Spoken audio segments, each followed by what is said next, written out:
नमस्कार दोस्तों, ghost stories bye Yadav ji पर मैं सूरज यादव एक बार फिर हाजिर हूँ एक सच्ची और डरावनी कहानी के साथ। सभी पुराने सब्सक्राइबर्स को राम राम और नए व्यूवर्स को भी मेरी राम राम। तो कैसे हैं आप सब लोग? आशा करता हूँ बिल्कुल ठीक होंगे। तो चलिए अब बिना समय गवाए शुरू कर लेते हैं अपनी आज की कहानी को।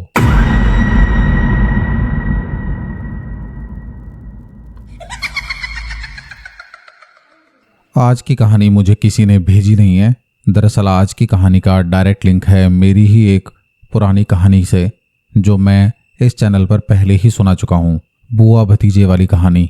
जिन्होंने सुनी है तो उनको याद होगा कि मैंने उस कहानी में एक वैद्य जी का जिक्र किया था, जो कि तंत्र विद्याओं में भी बिल्कुल एक्सपर्ट हैं। वो वैसे तो एक आयुर्वेदिक वैद्य हैं, लेकिन अगर बात करें तो आज के टाइम में एक आयुर्वेदिक वैद्य होने के अलावा उनका जो मेन बिजनेस है वो तंत्र विद्या का ही है। बहुत लोगों का भला करा है उन्होंने, जैसे कि मेरी बुआ को मौत के मुंह से बाहर निकाल लाए थे वो। दिल्ली के एक बहुत बड़े अस्पताल ने उनको मना कर दिया कि अब वो जीवित नहीं बचेंगी। उसके बाद भी आज मेरी बुआ जीवित हैं और सिर्फ उन्हीं की वजह से। लेकिन आप जानते हैं कि हर आदमी के दो रूप होते हैं, एक अच्छा और एक बुरा।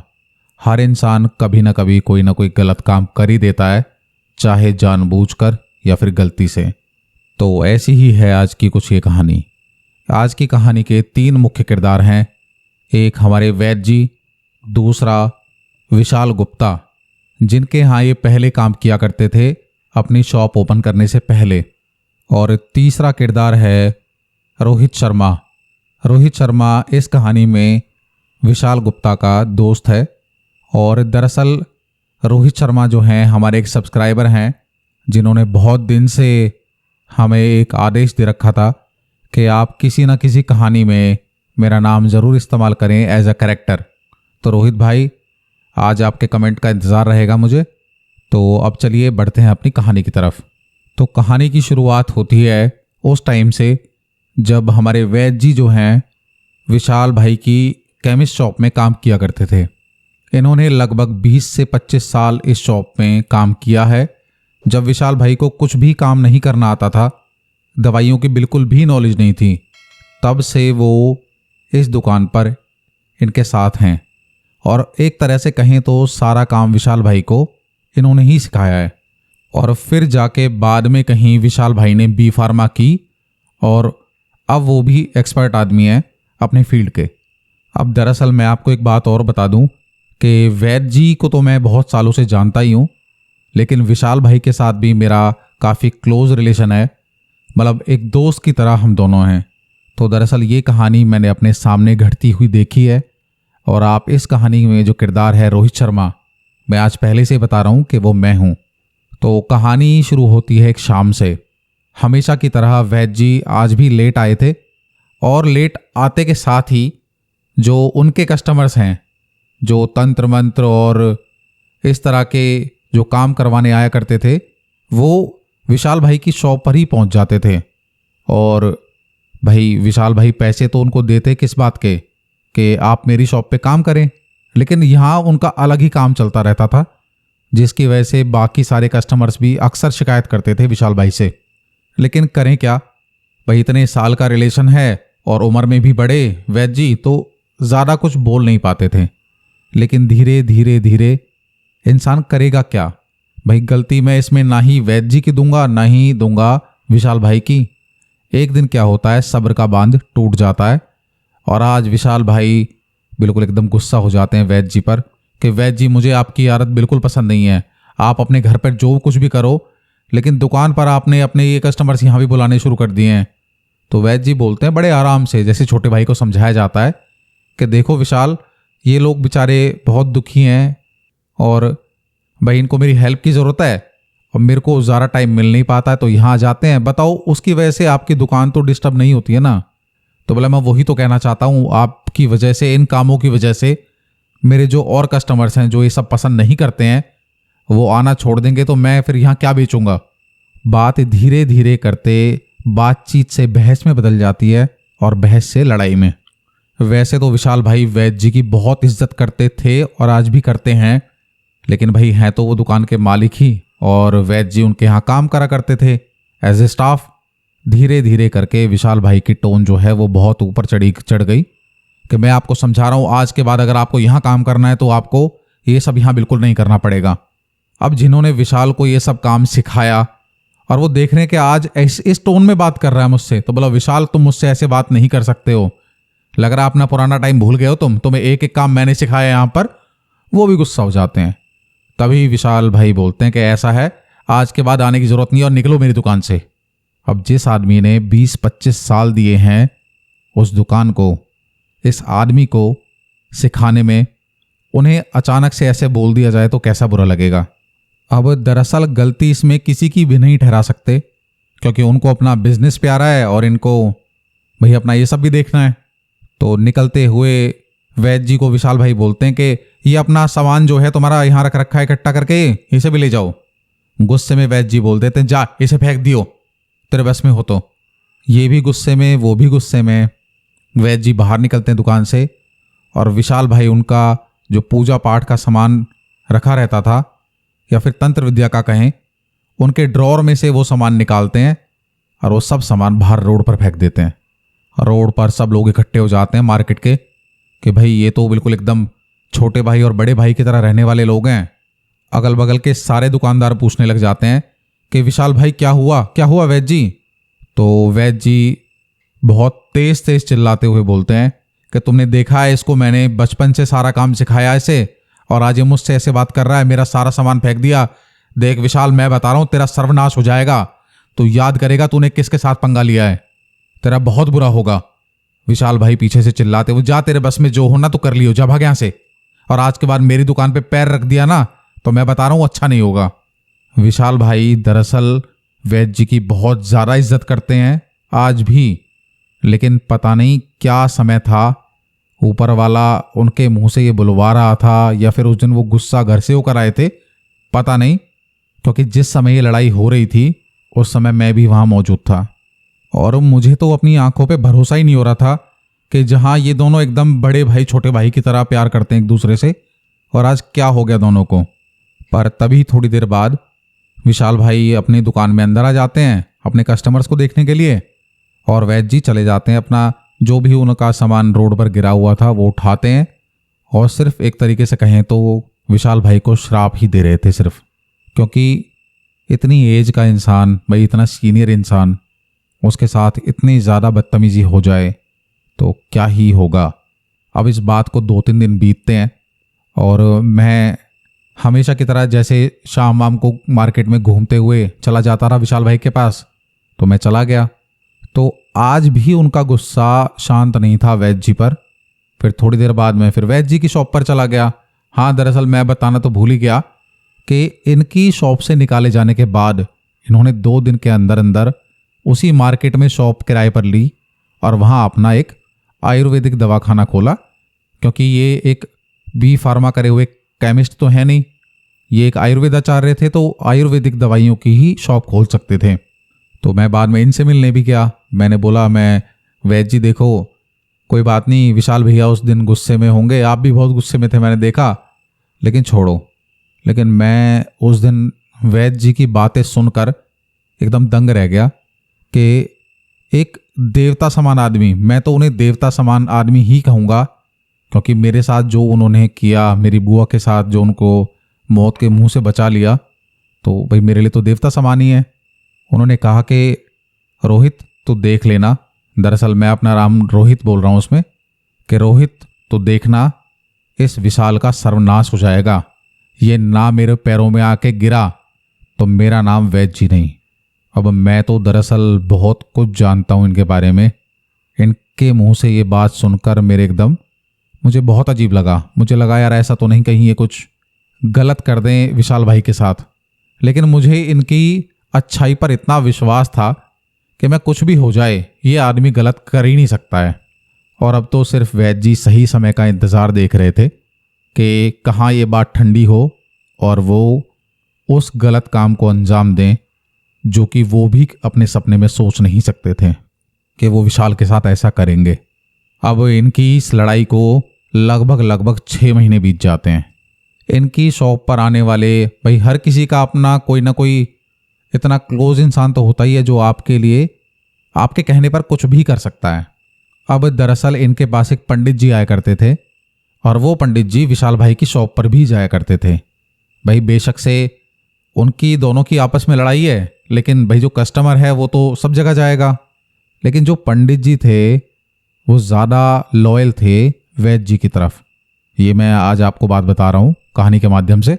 वैद्य जी दरअसल उन्हें एक दिन जानबूझकर विशाल भाई की शॉप पर भेजते हैं और बोलते हैं कि जब विशाल का ध्यान ना हो तो उसकी टोपी उठा लाना जो वो अक्सर पहनता है, जो सर्दियों में टोपी पहनी जाती है वो वाली।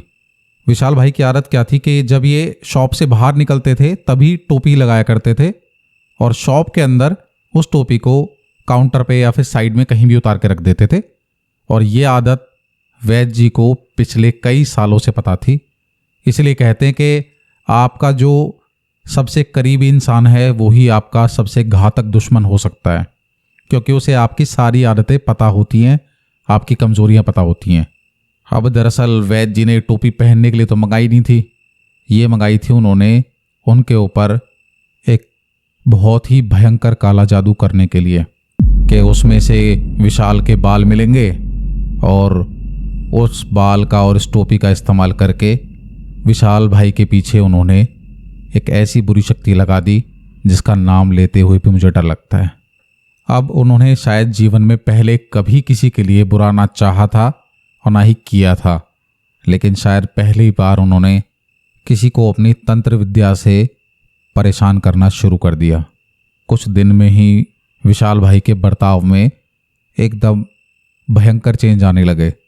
या तो वो दुकान पर चुप बैठे रहते थे या फिर अक्सर अचानक से ही किसी भी लेडी कस्टमर पर, अक्सर लेडी कस्टमर पर ही एकदम चिल्लाने लग जाते थे, लेना है तो लो, नहीं भागो यहाँ से।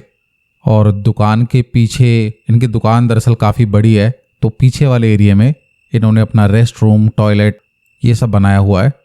तो वहाँ जाकर 2-2 घंटे बैठे रहा करते थे टॉयलेट में, जैसा इनके स्टाफ ने बताया।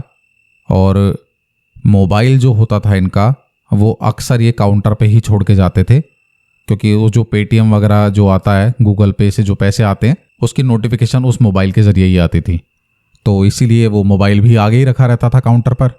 और ये 2-2 घंटे अंदर बैठकर किसी से बात किया करते थे कि जैसे इन्हें कोई सामने दिखाई दे रहा हो उस टॉयलेट में।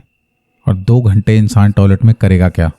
कई बार इनके स्टाफ ने ये सब देखा तो कई लोगों का मन तो, दिमाग तो उल्टा ही चलेगा कि यार ऐसा इन्होंने कोई दूसरा फ़ोन रख रखा होगा और कोई सेटिंग बना रखी है अपनी, और इस उम्र में देखो ये आदमी कैसी हरकतें कर रहा है। अब मैं जाता हूँ एक दिन शॉप पर, ये फिर से अंदर शाम के टाइम, जिस टाइम कस्टमर्स एकदम पीक पे होते हैं, मतलब बहुत कस्टमर होते हैं दुकान में, उस टाइम भी ये पीछे टॉयलेट में ही बैठे हुए थे पिछले 1 घंटे से। मैं जाता हूँ, एक स्टाफ है इनका, आकाश, मेरी उससे बहुत पुरानी जान पहचान है। मैं, हाँ भाई आकाश, कहाँ है विशाल भैया? कह रहा भैया तो पीछे बैठे हैं टॉयलेट में। तो मैं वेट करता हूँ, 5 मिनट वेट करा, 10 मिनट वेट करा। तो मैंने बोला, मैं यार कितनी देर से, क्या हो गया, तबीयत ठीक है ना उनकी? कह रहा भैया पिछले 1-1.5 घंटे से टॉयलेट में बैठे हैं। मैं, क्या बात कर रहा है? मैं तुरंत पीछे जाता हूँ, उनका गेट खटखटाया। मैं, भाई साहब, भाई साहब। कौन है? अरे मैं रोहित, गेट खोलो। क्या कर रहे हो अंदर?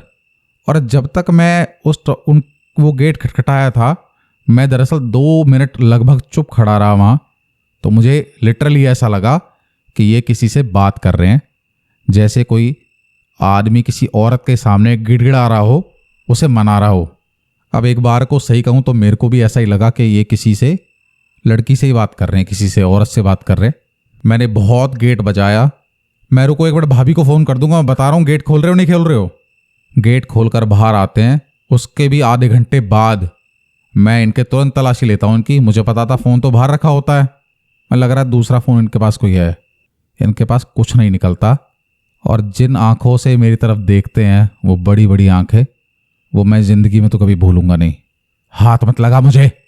और जब उन्होंने मुझे पीछे हटाया तो मुझे ऐसा लगा इन्होंने मेरे बहुत तेज़ धक्का दिया। अब भाई मुझे भी बुरा तो लगा कि यार बताओ, धक्का दे रहे हैं, मैं प्यार से बात कर रहा हूँ, ये ऐंठ में है। लेकिन उनका बर्ताव देख के मुझे पता नहीं क्यों अजीब लगा। मैं, यार कुछ तो सही नहीं है। मैं कॉल करता हूँ भाभी जी को, मतलब उनकी वाइफ को, और सेम सारी बातें वो बताती कि ऐसा ऐसा भाई रोहित, मैं तुझे बताने ही वाली थी, बल्कि मैं तुझसे पूछने वाली थी कि क्या हो गया है, ये तेरे भैया आजकल ऐसी हरकतें क्यों कर रहे हैं, घर पे भी ना किसी से सीधे मुंह बात करते हैं, बच्चों को मारते हैं अचानक ही। और जिस बेटी पर आज तक इन्होंने उंगली टच नहीं करी थी, उसे पिछले कई दिनों में कई बार पीट चुके हैं। घर आके मतलब ये है, या तो बच्चों को मारना या मुझे मारना, और सबको बिल्कुल सबसे अलग अलग रहने की कोशिश करते हैं। अब उनसे बात करने के बाद जब मैंने स्टाफ से पूछा, मैं भाई यहाँ भी कुछ तुमने अलग चेक और देखा इसके अलावा, कि भाई पीछे टॉयलेट में बैठे रहते हैं, उसके अलावा कुछ? कह रहा भैया बैठे बैठे ना ऐसे बड़ी बड़ी आंखों से देखते रहेंगे और एक ही तरफ देखते रहेंगे, कभी कभी तो हम भी डर जाते हैं। और ख़ास तौर से किसी लेडीज़ कस्टमर को अगर इनके सामने ज़्यादा देर खड़ी हो गई, कुछ सामान ले रही है, फिर कुछ पूछ रही है, भाई साहब ऐसे, आप जानते हैं केमिस्ट की दुकान पर तो इंसान अपने डाउट पूछता ही है कि दवाई कितनी बार खानी है, कैसे खानी है, तो एकदम चिल्ला के पड़ते हैं। और इसकी वजह से हमारे कई पुराने कस्टमर्स जो हैं वो कट भी रहे हैं। और अब आप ही जानो। और भैया मुझे नहीं लगता अब यहाँ पर और कोई काम करेगा भी। और शायद उस लड़के का इशारा अपनी तरफ भी था। अगले ही दिन से ना ही वो लड़का आता है और ना ही जो दूसरा स्टाफ था वो आता है। ये आके दुकान खोल कर बैठे हैं, थोड़ी देर बैठने के बाद ये चले जाते हैं फिर से पीछे, वहीं पीछे वाले एरिया में, और पीछे बहुत ज़ोर ज़ोर से चिल्ला चिल्ला कर बात कर रहे हैं किसी से। बगल वाले जो लाला जी हैं उन्हें आवाज़ आ रही है कि विशाल बहुत तेज़ तेज़ चिल्ला कर बात कर रहा है किसी से, और दुकान खुली पड़ी है, कोई दुकान में है नहीं। भाई जो कैश काउंटर है वो भी ऐसे ही है। तो एक बार चेक करने के लिए आ जाते हैं कि विशाल क्या हो गया, जाके देखूं तो सही। अब वो वहाँ जो देखते हैं उसको देखकर उनके हाथ पैर फूल जाते हैं और वो तुरंत भागे भागे बाहर आते हैं। सबसे पहला कॉल करते हैं वो मुझे कि रोहित जल्दी आ यहाँ पर, और विशाल भाई की तबीयत बहुत ज़्यादा ख़राब है। और तबीयत ख़राब नहीं है, उनके ऊपर कुछ ऊपरी चक्कर लग रहा है हमें तो। दरअसल विशाल भाई अंदर इतने भयंकर तरीके से तांडव सा कर रहे थे कि अगर कोई देख ले तो उसके पसीने छूट जाएं देखकर। वो अपना सर दीवार में मार रहे थे बहुत तेज़ तेज़, कि जैसे वो किसी को मनाने की कोशिश कर रहे हैं, किसी के आके गिड़गिड़ा रहे हैं और सामने वाला मान नहीं रहा है। मैं पहुंचता हूं वहां पर थोड़ी देर में और देख के मुझे भी यकीन हो जाता कि हाँ, इनके ऊपर किसी गलत शक्ति का ही साया है। अब मैं कॉल करता हूं घर वालों को, घर वाले आते हैं। जब तक इनको मार्केट के कुछ लोग और मैं सब लोग मिलकर इनको पकड़ते हैं, और ये हम 4 5 6 लोगों से भी रुकने को तैयार नहीं है और बार बार अंदर की तरफ भाग रहे हैं। हाँ, जब हमारी तरफ देख रहे हैं तो इतनी बड़ी बड़ी आंखें करके कि जैसे आपने किसी औरत को पकड़ रखा है और वो औरत नहीं चाहती है कि आप उसे छुएं, तो वो कैसा रिएक्ट करेगी, किस तरह का जो एक्शन होगा, वो बस क्या ही बताऊं। घर वाले आते हैं और उन्हें गाड़ी में ले जाते हैं, दुकान बंद होती है और भाई मैं भी अपने घर और वो भी चले जाते हैं। अब मुझे लगा भाई पेरेंट्स आ गए हैं, घर वाले सब आ गए हैं, उनके मम्मी पापा भाई, उनकी वाइफ सब आ जाते हैं लेने के लिए उन्हें, और ले जाते हैं। और मैं उनकी वाइफ से बोलता भी हूँ कि आप कहो तो मैं चलूँ साथ में। बोला नहीं नहीं, हम देख लेंगे, आप परेशान मत हो। अब आज 2-3 दिन हो जाते हैं, उनके यहाँ से कोई खबर नहीं। उनका अपना खुद का मोबाइल बंद है और मैं भी कुछ कामों में बिजी हो गया, तो भाई मैं कॉल नहीं कर पाया उस दौरान, और ना ही उनके घर जा पाया। उनका घर दरअसल हमसे नेक्स्ट कॉलोनी में, हमारी कॉलोनी छोड़कर जो अगली कॉलोनी पड़ती है उसमें। अब मेरी बात होती है लगभग 3-4 दिन बाद भाभी जी से, और जो जो वो बताती हैं वो मैं आप सबको अब जब बताऊंगा तो आप सोचोगे कि घर का जो कमाने वाला सदस्य है, जो मेन अर्निंग मेंबर है, अगर वो ऐसा करने लग जाए, और अर्निंग मेंबर हो चाहे ना हो, परिवार का कोई भी सदस्य जब ऐसा करेगा तो क्या होगा सबके साथ, क्या बीती होगी उनके परिवार के साथ। तो जब ये अपने घर पर थे तो भी ये ज़्यादातर समय अकेले में ही बिताने की कोशिश करते थे, या तो छत पे ऊपर टेरिस पे चले जाते थे और अकेले रात को शाम को बैठे रहे, और जो कोई भी इन्हें देखे तो ऐसा ही लगता था कि ये किसी से बात कर रहे हैं। घर वालों ने कई पंडितों को दिखाया भी, दरअसल इनके जो परिवार वाले हैं वो तंत्र मंत्र से बहुत ही ज़्यादा नफरत करते हैं और वो खुद भी नहीं चाहते थे किसी ऐसे इंसान के पास जाना।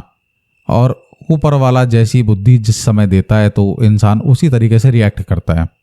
अब जैसे ही उन्होंने पंडितों को दिखाना शुरू किया तो जो भी शक्ति इनके अंदर थी उसका नाम लेना भी मुझे बहुत डर लग रहा है कि उसका नाम लेना भी सही नहीं है। वैद्य जी ने जो चीज़ इनके पीछे छोड़ी हुई थी वो इतनी खतरनाक थी कि शायद अगर वो उनके ऊपर भी होती तो भी उन्हें जिंदा नहीं छोड़ती। अब एक रात को सब लोग सो रहे हैं। आप इमेजिन करो, आप पूरे परिवार के साथ सो रहे हैं। इनका काफ़ी बड़ा कमरा है। एक डबल बेड पर ये इनका छोटा बेटा और इनकी वाइफ लेटे हुए हैं और बगल में ही एक छोटा बेड और लगाया हुआ है जहाँ इनकी बेटी लेटी हुई है। बेटी लगभग 12th क्लास में है और आधी रात को कोई इंसान उठकर चुपचाप अपनी बीवी का ही दुपट्टा लेकर और पंखे से फांसी लगाने लगे। सर्दी का टाइम है, पंखा वैसे भी बंद है तो किसी को इतनी आवाज़ वगैरह आई नहीं। लेकिन जिस इंसान के पति के साथ ऐसा हो रहा है उसको नींद तो कैसी आती होगी। जैसे ही इन्होंने अपने गले में वो फंदा डाला और अपने पैर ढीले छोड़ दिए ताकि गला घुटकर या दम घुटकर इनकी मौत हो जाए। आज मैं विशाल भाई के बारे में ऐसी बात बोल रहा हूँ तो मुझे बहुत बुरा लग रहा है। मैं आज शाम को ही मिल के आया उनसे तो सोचो मैं उनकी मौत की बात कर रहा हूँ तो मुझे कैसा लग रहा होगा। भाभी की अचानक से आंख खुलती है, वो देखती है और बहुत तेज तेज चिल्लाने लगती हैं। दोनों बच्चे उठते हैं और पकड़ लेते हैं कि पापा क्या कर रहे हो, पापा क्या कर रहे हो। भाभी बिल्कुल एकदम ऐसे हो गई थी सदमे में, वो सिर्फ रोए जा रही हैं और बच्चों ने किसी तरीके से वो फंदा हटाया उनके गले से, क्योंकि इनकी छत की हाइट ज़्यादा है नहीं और ऊपर से बेड पर तो थे ही ये। बच्चे हटाते हैं और बच्चों तक को ये मारने को दौड़ते हैं और भाग कर जा रहे हैं जीने की तरफ जहां दे रहा है कि जैसे वहां इन्हें कोई बुला रहा हो, और या फिर पता नहीं किस लिए जा रहे थे। इनका बेटा रोकता है इन्हें, जो कि 10th क्लास में है, और पकड़ रहा है बेटा कि पापा पापा मत जाओ, पापा क्या कर रहे हो, पापा क्या कर रहे हो। पास में एक ग्लास रखा हुआ था, वो ग्लास मारते हैं इसके सर में देकर। लड़के का खून निकल आता है। अपने खुद के बेटे के सर में एक पिता ग्लास इतनी तेज मारता है कि बेटे के खून निकल आता है। इमेजिन कर सकते हो आप लोग, एक नॉर्मल कंडीशन में तो कोई ऐसा करेगा ही नहीं, लेकिन जो भी चीज़ थी इनके ऊपर वो इतनी हावी हो रखी थी। भागे भागे जाते हैं, वो भाभी जी बेटी, फिर भी बेटा नहीं मानता है, रोक रहे हैं, पकड़ रहे हैं। फिर ये किचन की तरफ भाग जाते हैं। किचन में भरा सिलेंडर, पाइप लगा हुआ, इतनी तेज खींच के और फेंक के मारते हैं अपने पूरे परिवार पर, अपनी बीवी और दोनों बच्चों पर।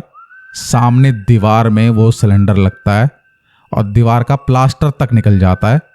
अब ये बात हजम होने वाली नहीं होगी कई लोगों को, लेकिन जिनके साथ हुआ और जिसने वो दीवार का प्लास्टर निकला हुआ देखा है, सिर्फ वही विश्वास कर सकते हैं। वो तो भला हो कि सिलेंडर बंद था, अगर खुला हुआ होता तो पता नहीं क्या ही हादसा हो जाता। ये फेंक के मारते हैं कैसे ही, या तो वो सही एंगल पर लगा नहीं, या फिर प्रकृति को ये मंजूर नहीं था कि परिवार को, बाकी को चोट लगे। वो लगता है एक दीवार में, और एक आदमी जो शारीरिक रूप से भी बीमार है, वो 5.5 फुट का आदमी कैसे एक हाथ से भरा हुआ सिलेंडर उठा के फेंक देगा। एक्सेप्टेबल ही नहीं है। वाइफ समझ चुकी हैं। ये सारा शोर वोर सुनते ही भाई ऊपर नीचे फ्लोर्स पर इनके भाई रहते हैं, माता पिता रहते हैं, वो सब आ जाते हैं इनके कमरे में। जैसे ही सब लोग आते हैं तो ये रजाई ओढ़कर और बैठ जाते हैं और रजाई ऐसे हिलाते हैं। सब देखकर एकदम कोई इनके पास जाने को तैयार नहीं है।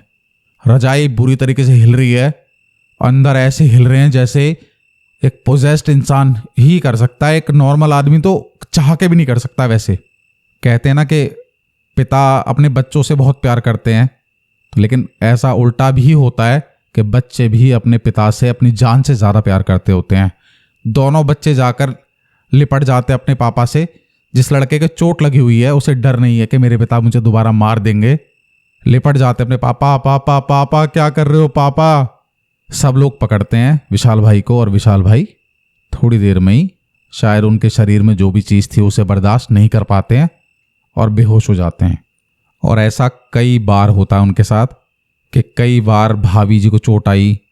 इन 2-3 दिनों में बेटी तक को चाकू से मारने के लिए भगे, क्योंकि जो कोई भी चीज़ थी उनके अंदर वो फीमेल से बहुत ज़्यादा नफरत करती थी। और इनफैक्ट उन्होंने अपनी मम्मी को भी धक्का दे दिया था। बोलते हैं ना माँ से ऊपर तो कोई नहीं होता, लेकिन जब वो इंसान वो हो तो उसे माँ दिखे, उसके अंदर तो क्या कहूँ वो शब्द नहीं अच्छा लग रहा है मुझे बोलना। इनके अंदर वो चीज़ थी। जैसे ही भाभी जी या फिर आंटी सामने होते थे तो ये एकदम बिल्कुल भयंकर रूप ले लेते थे विशाल भाई। और वहीं अगर कोई मेल्स जैसे इनके भाई हो गए, इनके पापा हो गए और बैठे तो सिर्फ चुप बैठे हुए हैं और घूर के बड़ी बड़ी आंखों से उन्हें डराते रहते थे और सब लोग सच में डर भी जाते थे।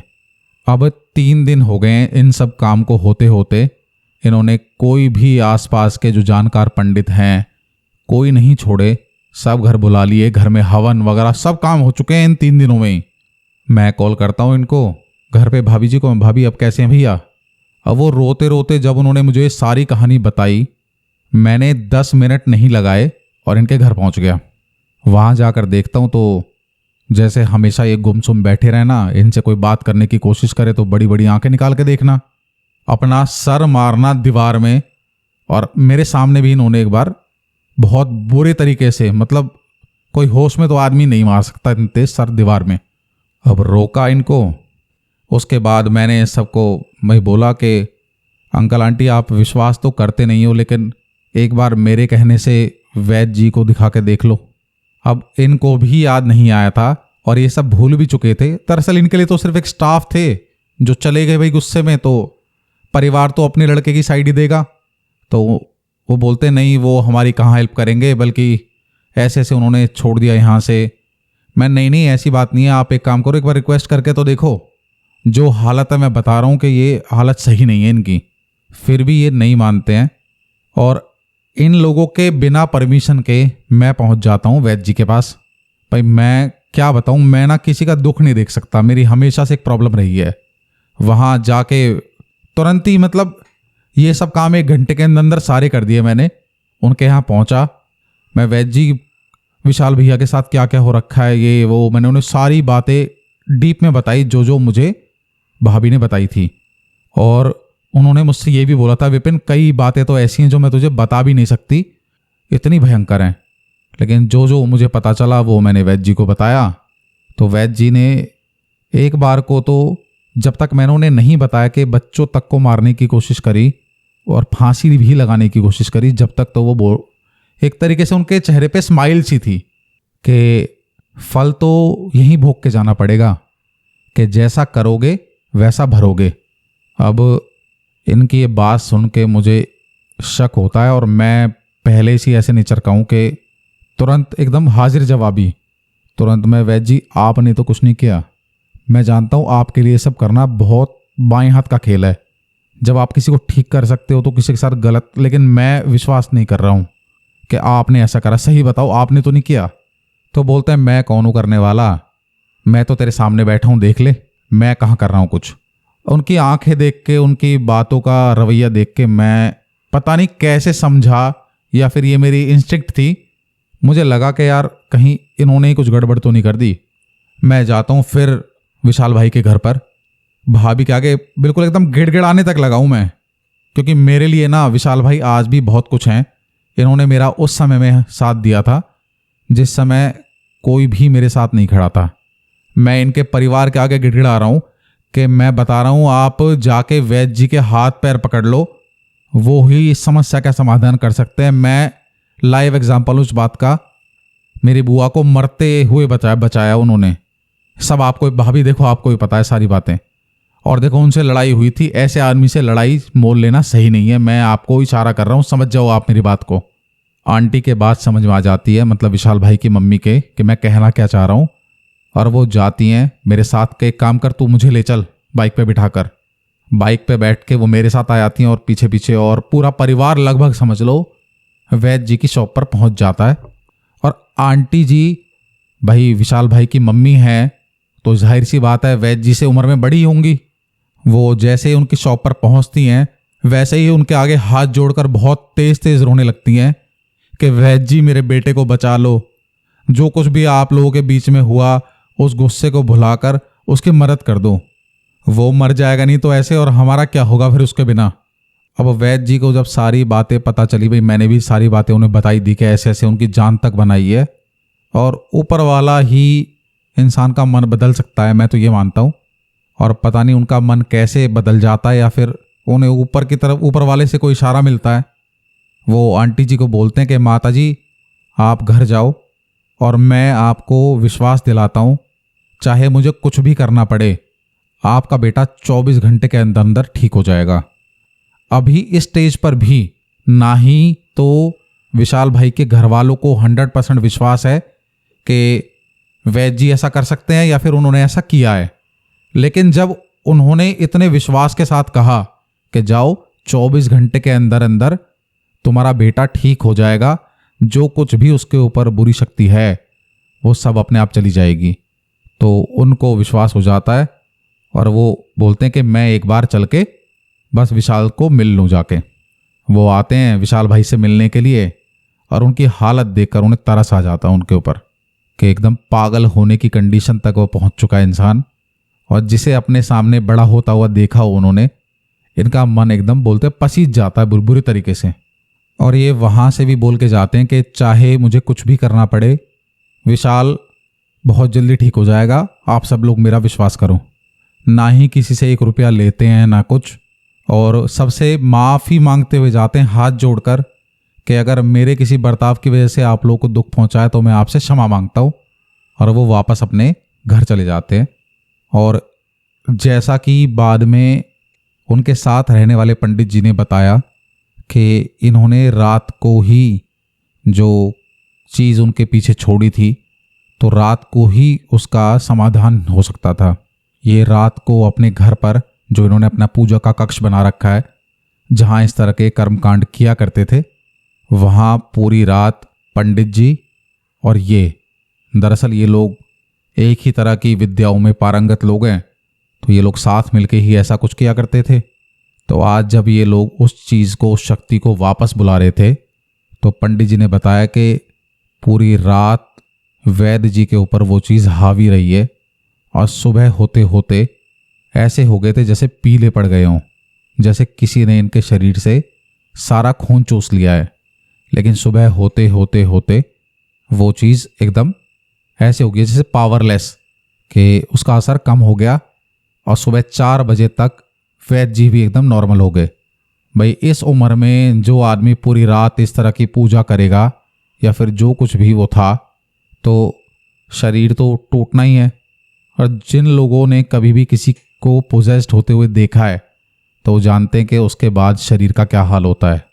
ये सब करने के बाद शायद वैद्य जी ने सही कहा था कि मुझे कुछ भी करना पड़े, मुझे किस भी हद तक जाना पड़े, विशाल बिल्कुल ठीक हो जाएगा।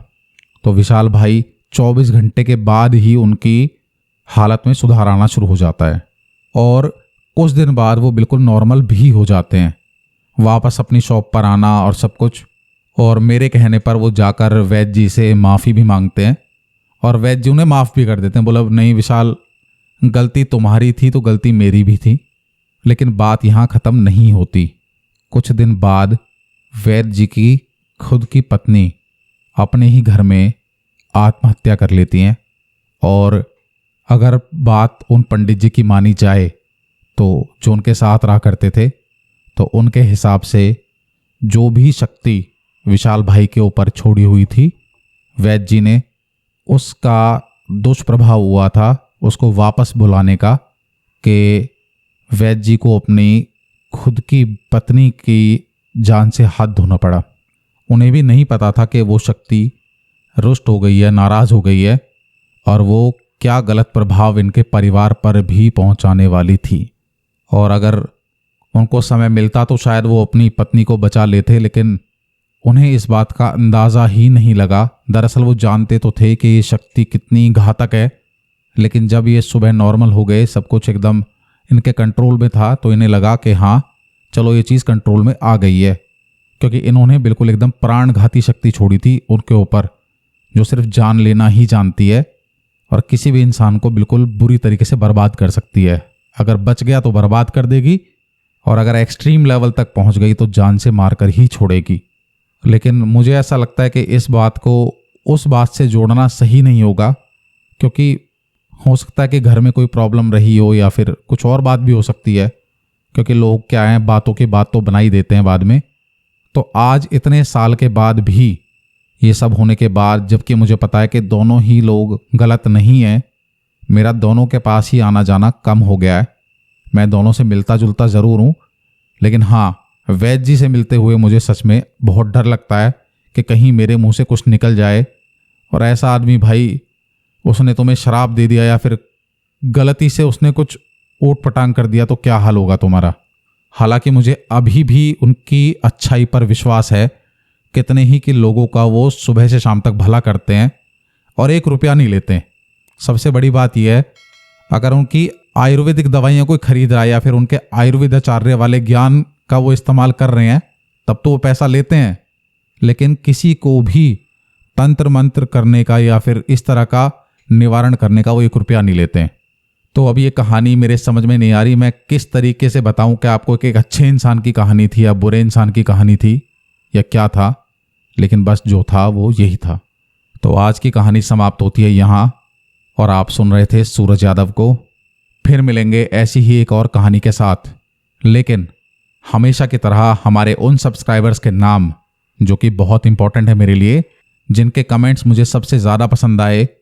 उनके नाम हैं शब्बीर बॉक्सवाला मुंबई से, कमलजीत सिंह जाट, पीटर रॉड्रिक दिल्ली लक्ष्मीनगर से, मंजू दास अंडमान से, गौरव राणा झारखंड से, मनोज सिंह राजपूत नालंदा बिहार से, अमर गया बिहार से। ये भाई बता रहे थे और मैं जानता भी, मुझे याद है कि ये मेरे बहुत पुराने सब्सक्राइबर हैं। शोभा मोनू शर्मा, हमारी वो सब्सक्राइबर पुरानी वाली जिनका नाम आज सेलेक्ट हुआ है। रोहित शर्मा, जिनके नाम पर मैंने कैरेक्टर बनाया अपना, ये दिल्ली बुराड़ी से हैं। और आलोक डाढ़ा दिल्ली से। तो ये थे आज के हमारे उन सब्सक्राइबर्स के नाम जिनके कमेंट्स मुझे सबसे ज़्यादा पसंद आए। और मैं आपको हमेशा ही बताता हूँ कि मुझे कमेंट्स तो आप सभी के बहुत ज़्यादा पसंद आते हैं, लेकिन क्या करें, टाइम की कमी होने की वजह से सबके नाम नहीं लिए जा सकते। लेकिन अगली वीडियो में आपका नाम ज़रूर आएगा। तो चलिए फिर मिलते हैं ऐसी ही किसी एक और सच्ची और डरावनी कहानी के साथ। अगर आपके पास भी ऐसी कोई कहानी है तो प्लीज़ आप मुझे व्हाट्सएप, इंस्टाग्राम, फेसबुक कहीं भी शेयर करें। आपकी कहानी चाहे लेट आए चाहे जल्दी आए, आएगी ज़रूर इस चैनल पर। तो चलिए फिर मिलते हैं। आप सुन रहे थे सूरज यादव को। जय श्री कृष्णा।